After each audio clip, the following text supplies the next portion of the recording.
After a lot of speculation have gone on for weeks about the whereabouts of former Chief of Army Staff Lagbaja, it was finally announced by the Nigerian army that Lagbaja was dead some few days ago. And now we are getting to find out that he was poisoned. A family member, someone who claimed to be their Olori Egbe, is saying that he regretted collecting the form of the Nigerian army for Lagbaja. He said he was the one who collected the form for him, and now he's regretting it, that his death is not physical, that it has a lot to do with the spiritual. And I'm like, how did this happen? Because at first when he died, we all heard that he slept in the bathroom and then he went into coma, he had stroke and all of that. It is coming as a surprise to a lot of people to now, hear that he was poisoned or it is spiritual and all of these, things that we are getting to find out right now. But you all, don't be my mouth and I go hear them. I'm going to read the news for you so that you can listen to it by yourself and draw your own conclusion. Before we delve right into the details of today's news, if this is your first time here or you have not subscribed to this channel, what are you doing? Did I offend you? Please go ahead and subscribe, like this video. Also leave your opinions in the comment section below as well. The recent death of Lieutenant General Taoreed Lagbaja, Chief of Army Staff, has been surrounded by controversy. Jackson Ude, a former aide to former President Goodluck Jonathan, disclosed that a senior military official stated that Lagbaja's death was caused by poisoning rather than cancer. This shocking claim has sparked questions about the circumstances surrounding Lagbaja's death. According to Ude, Lagbaja passed away on October 17, but the announcement was kept quiet because of increased hostilities within the president's administration and military. The army quickly refuted the news when Ude first broke it on October 20, calling it fake news. The cancer story, according to military insiders, was made up to prevent naming anyone involved in Lagbaja's purported poisoning. According to Ude, a person close to Lagbaja voiced doubts about the cancer claim, pointing to a video of a late general performing press-ups with soldiers that showed him looking fit and nimble. Cancer couldn't have killed him. The source claimed that he was unquestionably poisoned. Given his position as a public figure, Jackson Ude disclosed that the source underlined the necessity for the military and government to look into Lagbaja's killing and release the results. A possible coup has been a source of unease for the military. Top military officials have denied these claims, but according to a source, the military is very concerned about the nation's misery and instability.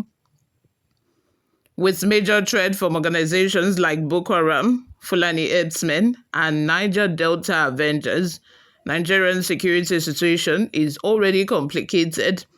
The stability of Nigeria has been further questioned in light of Hezbollah's reported involvement in the country's training of Shiite Muslims. The wider ramifications for regional security must be taken into account in light of these accusations. To avoid more instability, the Nigerian government's investigation into Lagbaja's death must place a high priority on accountability and openness. You all, what do you have to say to this? Please let's have your opinions in the comment section. Do not forget that Jackson Ude was the first person who came out with the news saying that Lagbaja was dead, like last month on the 20th, October 20th to be specific.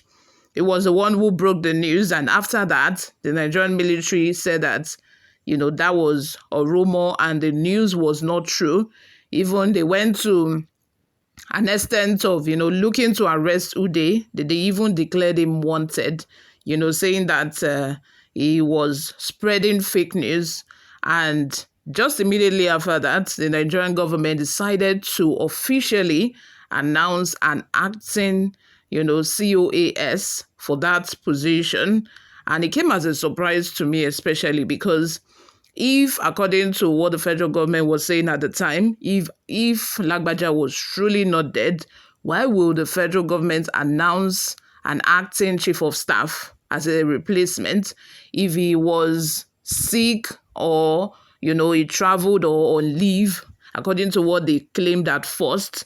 They would have, the next person in line to him, who is Musa, who was originally, acting in that capacity, would have just, taken up the responsibility of acting as the chief of army staff.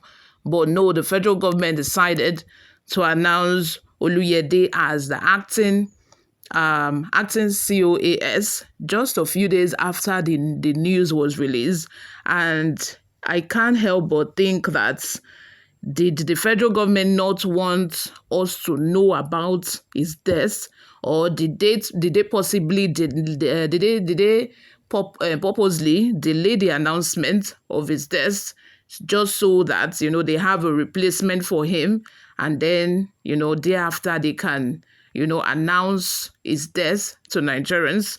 Well, was that the strategy?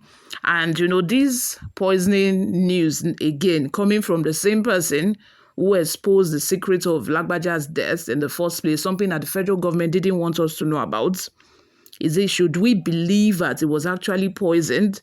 Should we believe that? You all, I would love to hear from you. Let me know what you all think, because I do not want to believe that it was poisoned.